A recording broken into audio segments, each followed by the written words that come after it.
Peace party people. Once again, ladies and gentlemen, this is Let the Record Show. I am Mike Pizzo. I am Warren Peace. And today's special guest is... My name is Sean Slug. Sean Slug.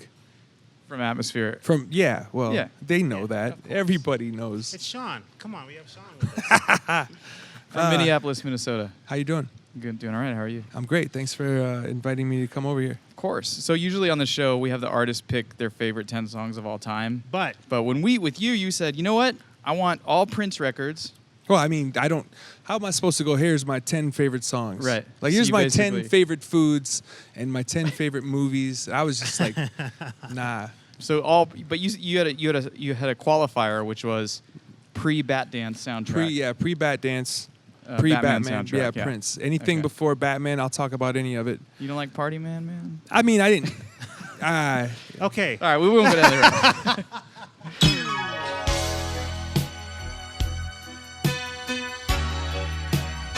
All right, first on the list, and we selected the records, but you said anything pre-Bat Dance is cool, so we picked Do Me Baby off the Controversy album. It's a damn fine choice. 1981, and this is the original 12-inch. Looks like a promo. That's the original 12-inch? Wow, that's nice. All right, so what do you know about this track, Do Me Baby? What do I know about it? I mean... Or what can you tell me? What's your experience with this? I was young when this came out. Yeah. And on this record, this is a Controversy record, I was probably like 12, maybe 11. Right. And I heard it via my aunt because after Dirty Mind, Prince was kind of like, he was dirty. Right. And so it wasn't really kids' music. So you weren't supposed to be listening to Prince. As a kid, I got to hear it through some of my older, cooler family members. And my aunt wasn't that much. She was a young aunt, you know what I'm saying? So she wasn't that much older than me. And so this wasn't my jam back then when Controversy came out. The actual title track, Controversy, was the jam. But later in time, this became the hit off that record for me. Once I discovered making slow jam tapes for people. You know what I'm saying? Once I was like, I'm going to put together some music here so that I can make out to this music. This song became an integral part of my early making out years. I think that happened for a lot of people. They like this becomes the pinnacle makeout song. Right. And then you're like, okay, let me see what else this dude has. Yeah. Also, my understanding is that this didn't chart for Prince until Melissa Morgan did a cover, and then kind of people went back and. You're going in like that. Okay. It's like that. You was Googling. Hey, all right. Okay. Look, I'm just saying my understanding. Yeah, you know what? I do remember the Melissa Morgan version, and that was a hit too. Yeah. But here's the thing.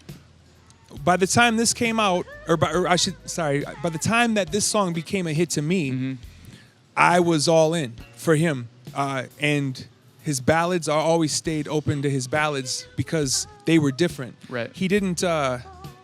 He wasn't the kind of like aggressive ladies man. Yeah. He was the one he was the prey. Right. He would be the prey in his songs. Yeah. The woman was the aggressor, and that was for me.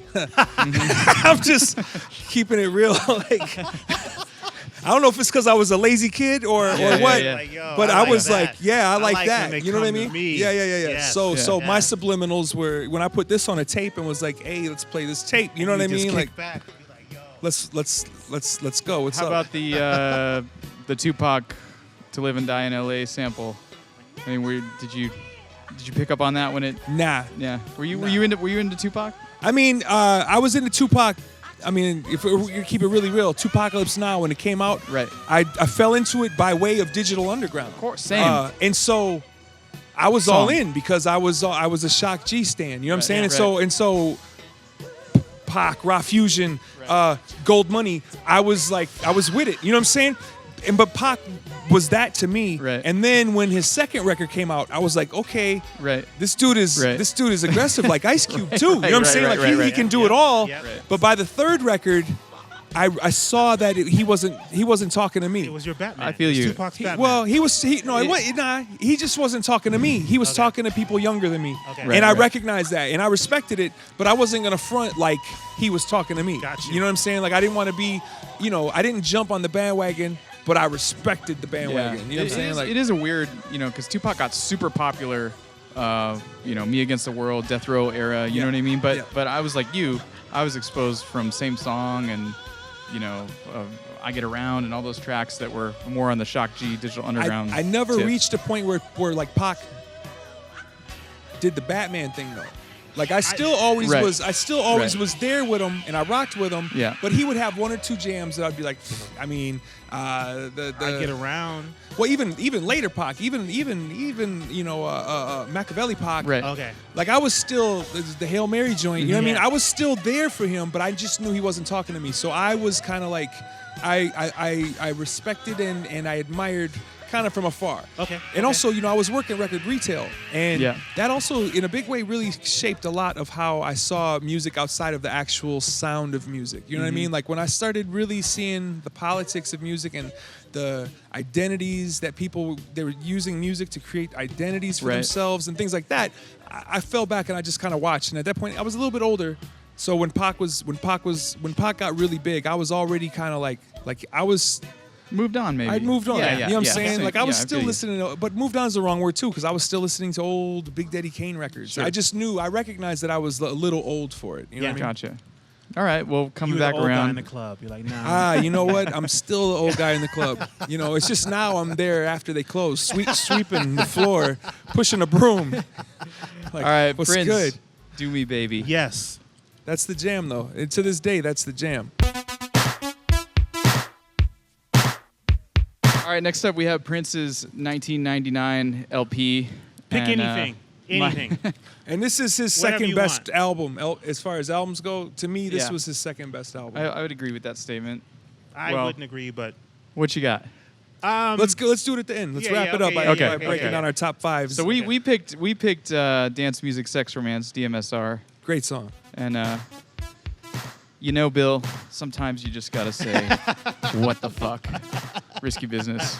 yep. Remember that scene? Remember that? No, Yeah. that's the Tom Cruise movie. Yeah. Oh man, I don't think I ever even seen that movie. Party. Yeah, they're at a party. They're playing They dance played a music. Prince Sex- joint. Yeah. Oh man, This- see, this- Yeah. all of a sudden I got a little bit more respect for Tom Cruise. That's tight. Bill. That's tight. No, I respect Tom Cruise. Let's be real. He's dope. Like he is something to our generation. He's not going to see this, though. No. But real talk. Like he doesn't fuck up. Every movie he Still makes is a going. hit, Yeah. and he plays himself, or at least who he wants us to think he is. And sorry, I didn't mean to sidetrack. No, all good. So, Dance Music Sex Romance. Tell us about this. Tell us about your experience. I mean, this song in particular is crazy. Here we have. This is a really, really, this is a funky fucking song. This was the house party song. It's James Brown. Yes. It's George Clinton. Yes. It's Sly and the Family Stone.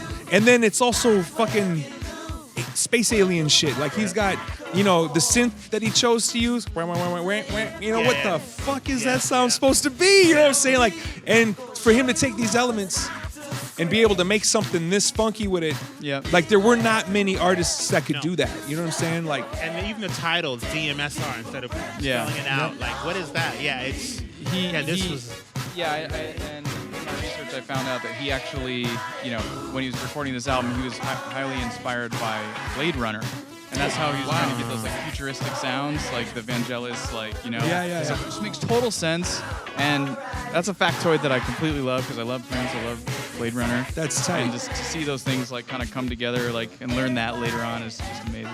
I got this album, so I was, little on the bus, and this girl I knew, her brother was in the Lowriders, in complete Lowrider culture. Yeah. So she gave me this album, the Zap album, and the One Out Way album, all on a thing, on a cassette.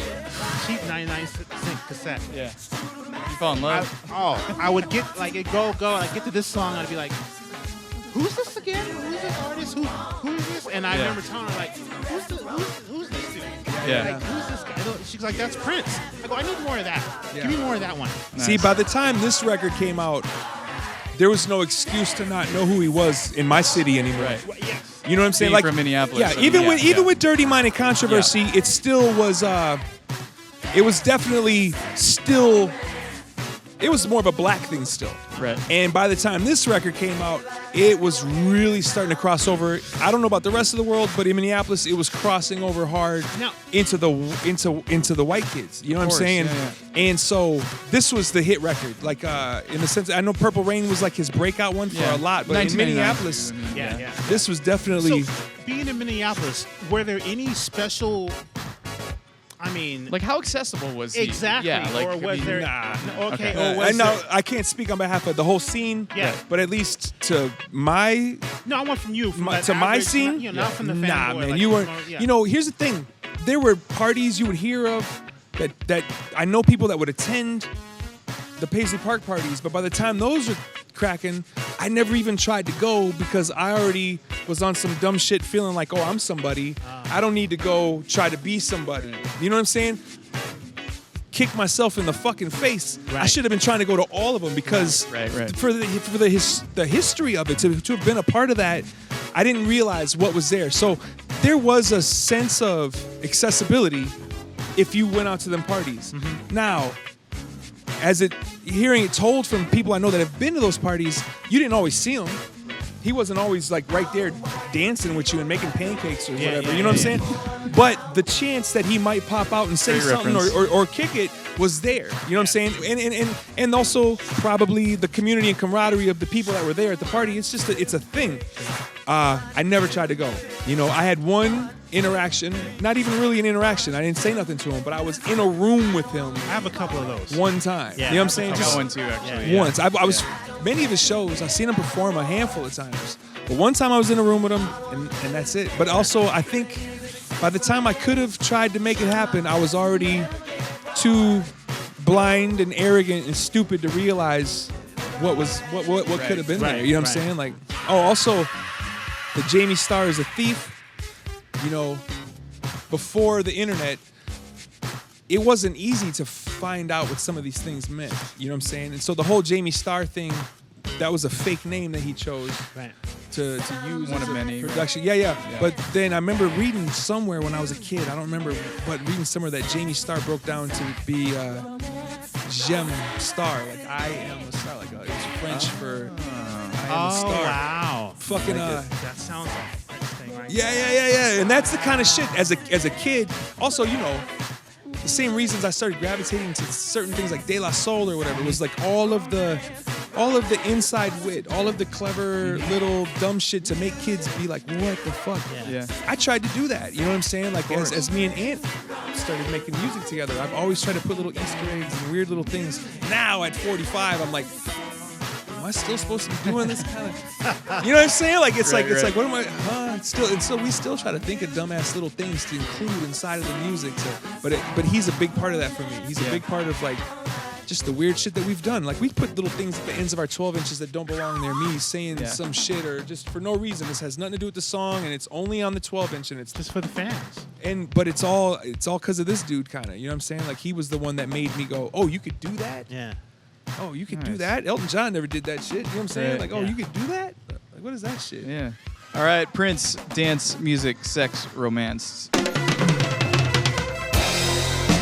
All right, so now we have Prince and the Revolution, Take Me With You from Purple Rain, duet with Apollonia. We have the 12-inch here, and also the newly released Purple Rain soundtrack Nice.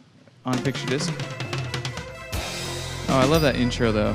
Oh, the drums? I gotta say something. Okay, so go for it. Purple Rain is probably one of my favorite Prince albums just because of the flow of it. Mm-hmm. But this song to me just set off the whole album because Let's Go Crazy's on there and you're just like, it's a great intro and you're just like, whoa, what is this? And you're into it and all of a sudden music cuts, big drum fill and just boom, you're grooving. And I was like, I always felt this intro was Phil Collins' copy, or not Phil Collins, but Philip for Easy Lover. oh, I always felt like it was a copy of this, that real intro. yeah. I don't know the. Easy Love, yeah. Philip Bailey and Philip Bailey and Phil Collins. Got you. Yeah, Yeah. It's almost like the same. It's a straight lift in my opinion, But I always felt that this song set up the album. yeah. For me, Mr. Minneapolis? That's not fair to Minneapolis. Mr. Minneapolis, Minnesota. Like, for me, quite the opposite, actually. When I first got the record, I got the record before I saw the movie because I wasn't old enough to get into the movie, but I was old enough to go buy the record. So I got the record. I used to get an allowance, but it wasn't money. It was, you could go pick out a record. Okay. And so on one of those times, this was what I picked out. And I get it home. Let's Go Crazy is amazing. Already had heard it, though. And then it got to this song, and I was like, this is cool. But I was like, nah. Okay. This is not 1999 caliber music to me. You know what I'm saying? Especially as the kid. How do you feel now? No, now I have a different. Oh yeah, Okay. It didn't take that long for me to figure out what made this song special. Yeah. But for me, the song was just way too soft, but not a slow song. So it was kind of like, wait, what are you doing this middle ground shit? I either want you to be super funky and say some shit that's gonna make me think, oh, I can't let my mom know I'm listening to this, or yeah. Whereas this was like, oh, this is music I could play for my mom. Yeah. You know what I'm saying? Like now, I'm like, the guitar on here drives me nuts. That there's an acoustic guitar that plays through a lot of the song, kind of in the background. When I hear it, I'm just like, I love that shit. The drum fills, I'm cool with the drum fills.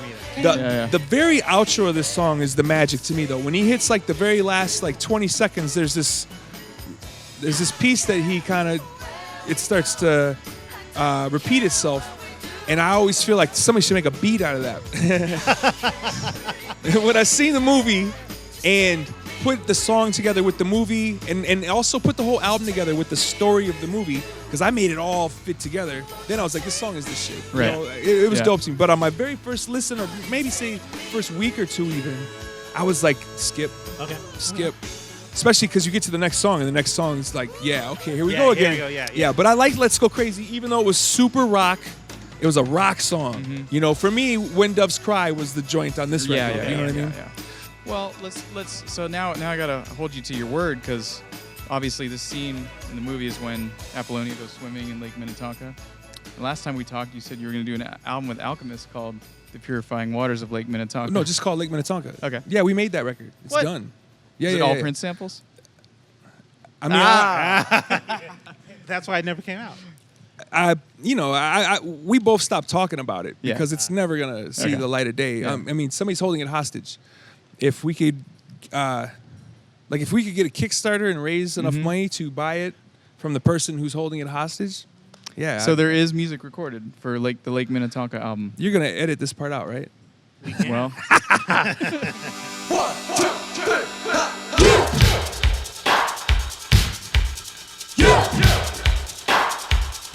all right. Next up, we have another Purple Rain banger, "I Would Die for You," and this is the extended version. It's a 10-minute mix, and I love this 12-inch because it's got a super large, oversized, hilariously large label for no reason at all. It's to make it special. The funny thing is, when you picked this one, I was like, I'm not familiar with this. And then now that you show it me, it's like, I've got 7 copies of this one. You know what I'm saying? It's like, Yeah. I have so many copies of this, so it's crazy that I wasn't familiar with Right. some of the lyric changes and this intro. You know, but to be fair, anytime I put this on, it was for the B-side, Another Lonely Christmas, which is like one of his top 10 joints to me. But I Would Die for You is a joint, and this mix is a joint. But most importantly, I read something on the internet like a year and a half, 2 years ago, shortly after he passed, that called out the title of this song, because it's called "I Would Die for You," the letter U, Right. and the letter U is the 21st letter of the alphabet, and he died on 4/21. Oh, damn. Damn. Crazy. Wow. Yeah. I mean, To me, that's yeah. like more of that that Secret. legend, Yeah. that the hidden parts of Prince that as a kid made me fall in love with Yeah. Prince. yeah. I mean, this is a crazy mix of the song. I mean, the original version's like 2.5 minutes. This is a 10-minute version, Yeah. and This is actually cut from a 30-minute version. See, that's the Quincy Jones part I was talking Yeah. about, where I'm Yeah, like, oh, it earlier. sounds like Michael Jackson could have been Yeah. rocking over that. And in a minute, there's Yeah. going to be some Lionel Richie all night long drums come in. Okay. Where I'm just Yeah. like, hey, right. There you go. Yeah. Yeah, I mean, this is crazy. This is basically a jam session that they recorded, and it's out there. Google it. Google the 30-minute version of "I Would Die for You." It's from this cut, and I mean, it's like a half an hour. Have you guys ever been to like a Prince jam session, like after his concert he does yes. like a jam session? I haven't. Very I've been good. to 2 of them, Yeah, and yeah, it's long. this stuff goes on. All, Yeah, Yeah. yeah. So massive Gloria cut. Estefan. All right, you want to Sound look at you want to look at Another Lonely Christmas? So that's, Oh, I love that that's song. one of your You know, it's favorites? one of them ones too where in my mind as a kid, I created a story to go along with it about a woman who fell through the ice and died, and that's why his Christmases are lonely. I have no idea why that's the image that was in my head. Because of Christmas, I think, in winter. Yeah. I don't know. That's, But Well, wow. rest in peace to that woman. and this is another one that I used to put on my slow jam tapes to play when I was trying to kick it. Right. You know, as a teenage boy. Yeah. You know, when I should have been playing Keith Sweat and I'll Be Sure. And I had those records. I liked Yeah. those records. But I just didn't ever put them. I didn't. I put it more on these. You know what I'm saying? Like, I don't know why. A little bit more obscure. I wanted to be Prince. You want- I wanted to be cool. I wanted to have the shirt with the buttons and the you know what I'm saying? Like, you know what I'm saying? Like I was that kid, man. Yeah. I had pinstripe pants in school. You know what I'm saying? Like I didn't start wearing sneakers till I was like 25. Nice. Wow. I like it. All right, Prince, I Would Die for You, and Another Lonely Christmas. Story about a woman that died. I mean, that's not the truth, you know. But it's what I put in my head. And here I am, you know, 30 years later, it's still stuck in my head. You know what I'm saying? So when I hear the song, I still think of this, you know, this poor lady that all good. slipped through the ice and.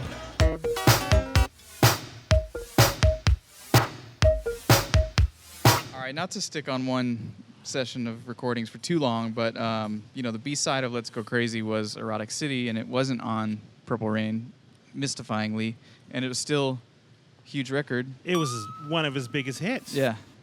This was, you know what? From a DJ point of view, this was the club banger. Like this was the I club. played the shit out of this Yeah. song. Now, do you think it would have been the club banger had it been on the album, or do you think part of its attraction was that it was rare? Very good point. Because for some people, the only time they got to hear this was at the club. yeah, but I mean, I heard this on the radio. Didn't I mean? I know it made radio there. You know but what? Eventually, it did make radio, Because but it was such a it was such a hit that they did go and make an edited version. But I don't have an edited version on vinyl, and I got a lot of Prince vinyl. Okay. And so what I'm wondering is, what was that? What is that radio version from? Because that's not on here. Probably the 45, because I had a 45 of this. And the And 40 was the 45 it was clean? 40 no, they always knock that. They always like beep or that up. Okay. Yeah. But there's also, I mean, actually, Kayla, you see out here, got fined for playing the original yeah. version. Yeah, yeah. So that's what I'm saying. I don't know if Yeah. it was a radio hit per se, point. because I think a Good lot of point. radio probably stayed scared of it. But You know? that's probably also- why it wasn't pushed as a like- hit, and why it didn't make an album. And also, I They left it on wonder B-side. if it would have been as potent on the album because of When Doves Cry. I think. Good point. You know what I'm saying? Because the album kind of did a good job of showing different, Yeah. and the album went with the movie. So it's kind of like, well, how do you put this on the album without putting it in the movie? And also, how do we justify Good point. having two funk jams when he obviously was trying to go across the board kind of Yeah. with that record? You know what I mean? Like, Yeah, and I'll say this. I mean, like, you know, the dance floor doesn't know it's rare. So I think, you know, Yeah. I mean, they know a jam. You know what Yeah. I mean? Like, so I think we know as like record heads, you Yeah. know. So I mean, I think it's just, you know, incredibly quality Prince jam. I used to play this with Jesse Johnson right after it. Don't. I can't remember the Jesse Johnson song now, but it was an older song. I used Yeah. to play it right after. the colorful one, the colorful record. Yeah, hold up. I can't think of the Jesse Johnson. Anyway, I'm going to say, this is probably stupid, but it had the word hot in it. Was it like too hot or... Free World. I used to play with Free World, which was the B-side of a Jesse Johnson single. That it had like a big underground. I used to play that behind this and cleared the floor every time. Never don't work. At least but he's this honest. worked. But yeah, I used to play. For me, I used to play Jesse Johnson right after Free World. I feel like anybody, if you play this, you should just play When Doves Cry. You should go from this into When Doves Cry, and just because it'll turn it up, but not. Yeah. You know what I'm saying? Because When Doves Cry is actually a little bit. It is. It's But a it'll somber. still make people be like, "Oh shit!" I remember Like that. you're fucking tripping. You know, Yeah. like All right, Erotic City, Prince. it's a great song.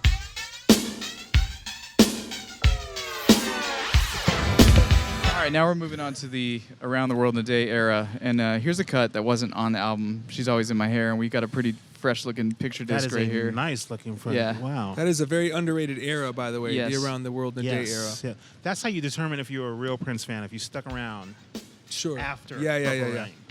Tell me about it. I didn't discover this till when I was older.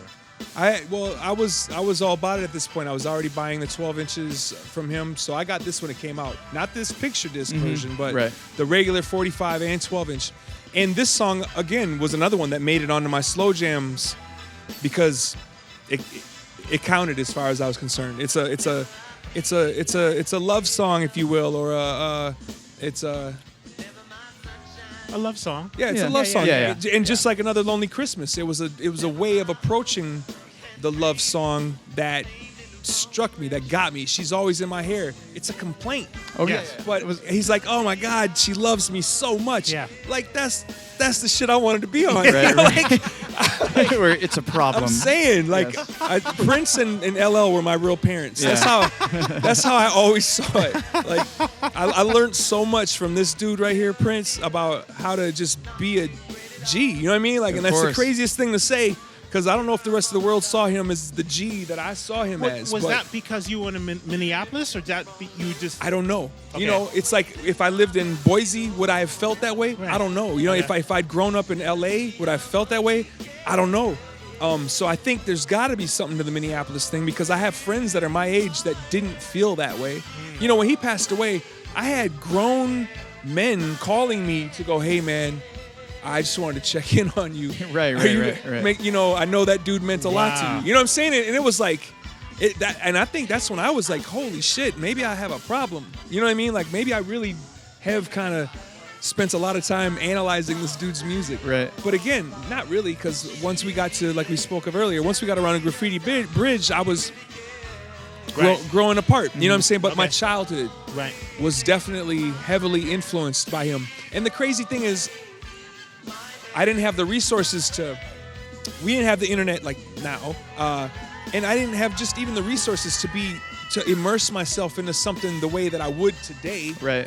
So I had the version of immersing myself into it that I had to have as a 14, 15-year-old. Right. Based on like allowance. On essentially. allowance Right. and just limited For a info. part-time job, so right. I was like, you know, Yeah. if I heard his name mentioned in a room, I would suddenly be like, let me see Right, what these right. people are talking about. You know what I mean? Like, it was like that. But this song, when it came out, this was one where I definitely was like, why the fuck did you not put this on Around the World in a Right, Day? right. Because these motherfuckers hating on you Right. Yeah. for what you did put on there would have to shut the fuck up. If Yeah. this song were to come in, Yeah. you know, but the reason is, again, it's pop life. Yeah. You know what I'm saying? And I think he was really good at being like, well, I don't want to put two songs on here that are similar. Right. You know what I'm saying? Like, it's a slow song version of Pop Life. This is the B-side of what? Raspberry Bridge? No, it's Paisley Park. Paisley Park. But Oh, how about another joint too that also has a similar kind of vibe? what you know about that? Sex Packets. 'Cause it has that's this- an amazing fucking song. They sampled Yeah, that? sampled that. What let's check it what part of Sex Packets did they sample that? Yeah, totally. On the actual Sex Packet song. Yeah. Okay. You don't have to play it. Oh, you play it for these people. These people, are they gonna know who this is?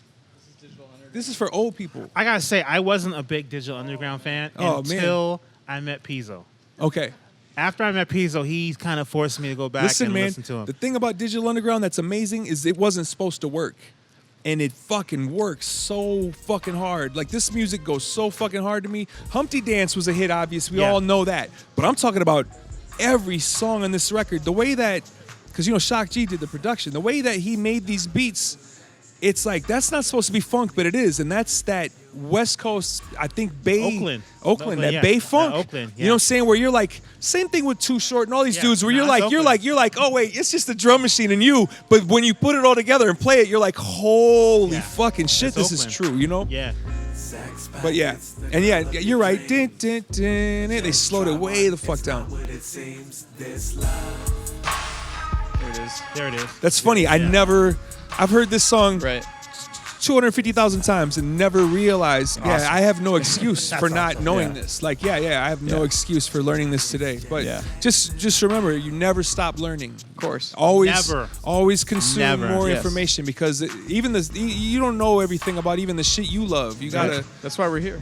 That's why you gotta listen. That's to why us. these guys are here. I'm here because they're cutting me a He's check. visiting. He's They're visiting. paying me for this. All right, Prince. She's always in my hair. Good shit. Cool. All right, still around the world in a day. We got Pop Life. This is actually probably my favorite Prince song. I mean, at least one of them. I mean, I know it's a big single, but this is Sheila E.'s extended dance mix or fresh dance mix. Let's check it out. How'd you feel about Pop Life? Great song. Yeah. Maybe it's hard. Yeah, I Yeah. remember this. It's hard to say if it's the best song on this record because this record had a couple of really good songs. To me, the whole album was like his Beatles album, kind of. Yes. And so when you hear all the weird It got samples really and all the artsy. things, yeah. It's interesting you say that. When we had Nicolay and Fonte on the show, Nicolay picked Condition of the Heart, remember? Oh, Yeah. that's the best song on this Yeah. record. Yeah. Oh my fucking God, that's Yeah. the best song on this record. I actually have a song I just wrote recently that I'm kind of I would say is inspired by Condition of the Heart. You would Yeah. never know upon hearing it, but I even called it a delicate condition as an ode. I ended up cutting off the word condition now. Now it's just called delicate. Okay. But The more but you it's know. weird because the way he talks about anyway. This song remix is cool. Yeah. But the song itself was super solid. It was a good addition to this record because it had the funk. Mm-hmm. It was the club song off of this record. But it was also what you're putting in your nose. Right. Is that Yeah. where all your money Kinda goes? conscious. Yeah. Yeah. It had what I needed to hear. You know what I'm Right. saying? Because I was into that shit. I was into people calling you out for being a cokehead. I was into Right. people taking stands. You know what I'm saying? Right. I was into conscious rap. So when he got conscious, I was totally about it. Yeah. All right. Pop Life. The B-side to this shit is amazing too. It's called check it Hello. And Oh yeah, and there's a story on this one too. Hello. Because isn't It's- this the track that was kind of a response record to him not doing We Are the World? It was. Yes. And he's He talks about it. Yeah.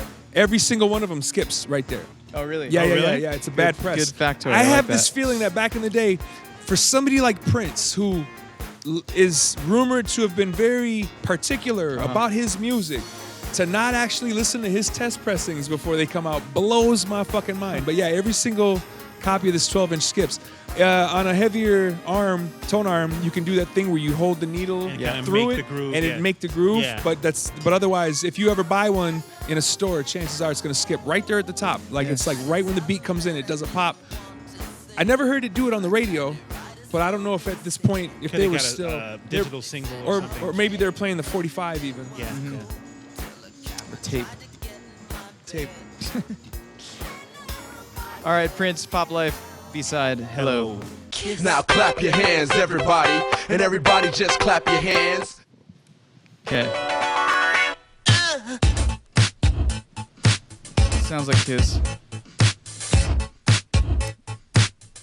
Don't have to be beautiful. We don't even have to bone. I don't want to be alone in my one bedroom like I am every night, watching Sports Center football highlights. Get the fuck out of here. Turn this trash off, man.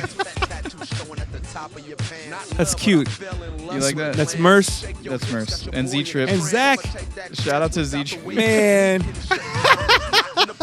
Wait, listen. Oh, I'm gonna call my lawyers. I ain't even trying to fuck, I just want to make out. Push my tongue past your lips a little something like this. So what's great about this is that Mers even says someone who had the balls to remix Kiss. You know, because You know he wasn't the first. who's that? UTFO. There you go. What? They got a song called Dis. I think I do remember that one. And it even had that. Yeah, I think I do. Dis. I remember Yeah. that one. I do remember that. Damn. All right, Z Trip and Murs remix of Good Kiss. shit, Nick. Good shit, Zach. You guys rule.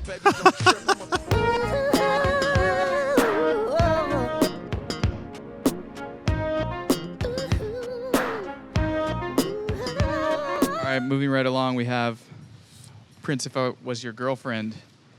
This is another track of one of my favorites. Tell me this was on your slow jam tape. Oh, yeah. Okay. Yeah. Just wanna make sure. Yeah. This was like, once you got here, it's like, you might be going home or you might be staying. Like, This is one of my end of the night songs. Last song of the night. You know. And this is when he was kind of experimenting with the whole Camille yep. thing, you know. Okay. And this was another Beatles album. The whole album was another one where it was like, and at this point, even saying it's a Beatles album is wrong, because this is where, to me, he outgrew the fucking Beatles. You know, I didn't grow up with the Beatles, so to the Beatles, to me, we're like, they're cool. You know, I'd like to smoke weed and talk shit while we listen to a couple of them songs. Whereas this motherfucker was making music that was like actually speaking to me in my time, in the present. This record, when it came out, was that record, big time, because I was finally coming of age in many ways at the same time that this record came out. And this record was so mature, but yet still fucking sneaky and tight. Yeah. This This is when he was doing what he wanted to do. nonetheless, yeah, the Camille thing you were Super talking funky, about, where he yeah. was doing the sped up voice. Yeah. Kind of androgynous. That was kind of like, he's always done androgynous things, but this was, super exemplifying that. And Here's what I want to know. This was pre-Pro Tools. More importantly, pre-plugins. So he's recording the tape, then slowing the tape down, and then singing to it slowed down, and then speeding it back up to the proper speed, and that's how he gets his voice to Is that sound what like he's this. doing? I mean, I can only assume. Yeah. And so, for somebody who is such a, I guess, well-informed singer, imagine turning the pitch down. Where do you got to find that happy space so you can still sing the notes right? You know what I'm saying? And still, It still sounds on So key it's- and still yeah, sounds yeah, as yeah, a yeah, singer. yeah. yeah. you know what I mean? point. And Yeah. so to me, that Yeah. shit, that Camille shit, didn't get enough credit for that. People were Yeah. like, "Oh, it's cool. He's doing this androgynous idea." People were crediting the concept, but the actual technical side of it to me was also like, because he had a couple of I didn't even songs think where about he that, did it, yeah. where I was like, Yeah. man, he kind of killed it on that Camille shit. Yeah. Yeah, there's also just on some really, really deep nerd shit. There's a Mobb Deep song called Young Love that samples this, but they couldn't clear it, obviously, and it was for the Hell on Earth album. But there's some bootlegs out there. All right, Prince, If I Was Your Girlfriend.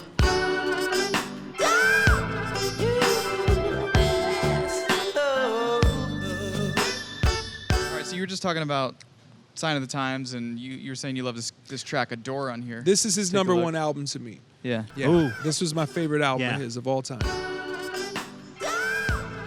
yeah. Oh yeah. So this is on the This slow is jam the tape. Urban Radio Oh, Slow The Jam. Prince slow jam Man. tape. Yeah. Top This is like, 5. yeah, man. This is Squirrel. Ain't Remember nobody- De La Soul? This Yeah, Squirrel. yeah. That's Yeah. what he's playing in the background. Rapping bullshit. Yeah. Until the end of time, I'll be there for you. Yeah. You own my heart and mind. I truly adore you. God one day struck me blind. Your beauty, This shit is so good. Yeah. I gotta go fuck something right now. There's a fucking piano over there. Yeah, I'm Yep, about to leave. yep. There's a coffee machine. I Yeah, saw the I'm coffee machine. Let me get out of here real quick. Man, Yeah. so good. And we picked our pick was Starfish and Coffee. Let's take a look at that. Real That quick. night I had to call you. We was rapping till the sun came up. Fuck. So earlier I spoke about I was DJing at a club and Prince walked in and they told me Prince was there and I knew I had to play a Prince song. So I was like, I can't play Kiss. You played this? I played this. Oh, You're the motherfucking yeah. man. This. Hell yeah, you Cleared played the dance this. I'm with floor, this. Didn't care. Didn't It was care. 7:35. All in line. This is my favorite song on this album. This is an amazing I song. love this song. I don't know if I can have a favorite one on this album, but this would definitely be in. This is definitely.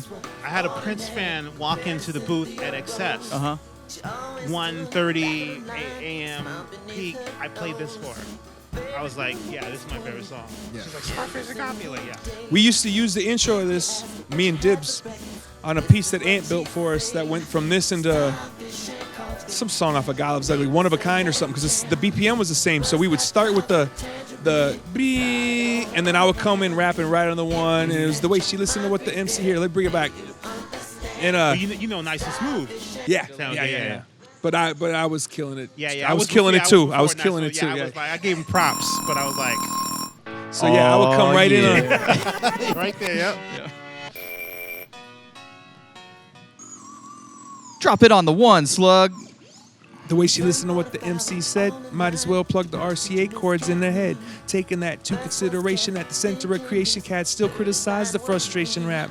It's a little faster. And then rock it back. And then, yeah. rock it back and forth, and then eventually go into our piano, which was paced out. So when it did hit, our piano wasn't that off. You know what I mean? It was the same kind of feel, you know? Well, the backward drums, I lost it because I was. yeah.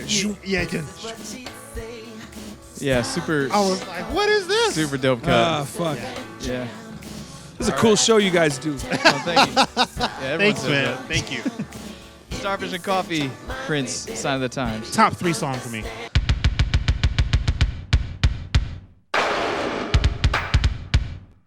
Here we hold the Black Album, which this is an original pressing, Yes. and a copy just sold on Discogs like last week for $27,000. Wait, what the fuck is that? Yeah, Yes. it's the most expensive record to ever sell on Discogs. Hold on. Yeah, Y'all go ahead and talk amongst yourselves. we'll be back. All right, so the Black Album is basically like the holy grail of Prince records if you have an original pressing, which we are holding right here. What copy just sold on Discogs for $27,000. I still got to look that Yeah, up. I gotta see. That's the I'll show truth? you. I'll show you Okay, after. it's Pizzo talking. Yeah, Come it was just in the news. It was like on the news. Okay. You know, we have a copy here. This is the second time I'm not he's sure if referenced the news, though. I'm not sure if this is the same pressing that was sold for $27,000. This If it is the or- promo version Yeah. that Warner did that Yeah. you come across rarely. Yes. But it's usually about $100. Yes, You know what I'm that's what- saying? And it's not easy to find. This is my copy, boys and girls. But I know this. And you've never Yeah. played this. Never played this song. Right, Never. so we're Never gonna played this play- out. Put it in there and never played it. So we're gonna play it for the first time, and we're gonna play Dead on it, which It's a good one. yeah, which is great because this is kind of his commentary on hip hop during that era after Sheila E did Crush Groove. Yep. You know, and you know later he kind of came around to hip hop. He did some stuff with Q-Tip, and you know towards the end he was kind of giving Rakim props a lot, but you know here he's straight dissing. I mean, but he's rapping. He's dissing and rapping at the Right. same time. But he's also kind of making fun. I thought, you know, like because he's like, oh, rappers can't hold a key. You know what I mean? Like, sure. yeah. I mean, I didn't take it serious because it was just Prince. Uh-huh. So I was just kind of like, oh, okay. You know Yeah, what I'm saying? yeah. Like, it wasn't like I was like, oh, you don't like rap? You know what Yeah. I'm saying? Because in my city, he was cool with some rappers. You know Right, what I'm right. saying? And so it's like, I don't know if that I ever was like, ever offended by this. I just thought it was funny. You know what I'm Right. saying? Like, I was just like, oh, that's not tight. You know what I'm saying? Like, Right.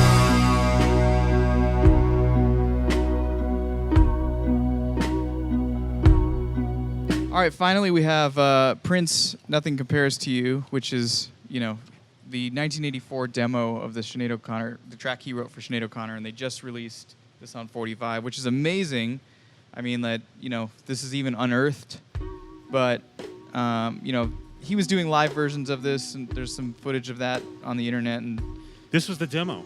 but this is the demo, the studio demo, and it's just incredible. I mean, you probably just recently heard this as well. I recently heard this. Yeah. It was actually a record store in Minneapolis called the Electric Fetus that was in on the release of this. Yeah. It trips me out because, you know, the first time I heard this song was The Family. They sang it first. Then Sinead took it, covered it, made a hit out of it. And then I seen him do it live. And I was like, okay, this is the shit. But I didn't ever expect that you'd be able to buy it. Right. Yeah, it's just incredible because it also captures the sound of that era where he was at. You know what I mean? So it's just like finding a piece of gold. There's a lot of these kinds of things that are kind of popping up now. I just found online. I found a demo mix of The Glamorous Life where he's singing the vocals. Which That's is tight. just incredible. Yeah.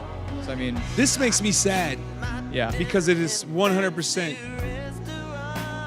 post death. Yeah. Yeah. You know what I'm saying? Like, there's no reason why we should be able to have gotten this on a piece of vinyl. right. But also, the song itself is super fucking sad. So Yeah. it's like this wouldn't have been on my makeout tape. No, it would not have made, no. It'd be like, this would be on my cry tape. Yeah, this Yeah. would be the breakup tape. Yeah. And I mean, the Sinead O'Connor song is a good song. I wasn't a huge fan of it ever, but I was a good huge song. fan of Sinead O'Connor. Yeah, you were a huge. I was a fan of Sinead O'Connor. Okay. Yeah. But I mean, this in my mind destroys the Sinead O'Connor version. I mean, Yeah, this is the best version. Yeah. But in my world, the family version was better than the Sinead O'Connor version. Okay. The family version. Okay. Yeah. In my world, I one. still got the snake on. Yeah. Sinead Family Prince. okay, fair enough. All right, this is it. Prince, Nothing Compares to You. Nothing compares to you. Yes. All right, everybody, this is Let the Record Show. I am Mike Pizzo. I'm Warren Peace. Thank you, Slug, for being here. Yes, my man. Thank you for having me, man. This was Yeah. great. This was fun. Yeah, awesome. And we are looking forward to the release of the Lake Minnetonka album with Alchemist. Fuck Yes. yeah. Yeah. Coming in 2022. 2020. I don't know if it's ever gonna come out. I just keep it real now. I used to try to be like, and then try to bullshit people, and now I'm just like, All right. Well, I don't know. But it's not his fault. It's not my fault. It's in the hands of fate. If you believe in shit like that, if you don't believe in shit like that, then We're gonna start a Kickstarter Kickstarter and campaign. see Yeah. if we can buy the rights to the album. And Yeah. Yo, Fate, hook it up. Come on. it ain't even Prince's fault. It's a bunch of lawyers that There you have go. no business being in show business. It's always the lawyers. It's always lawyers. Always the lawyers. Man. All right, we're out. Peace. Peace.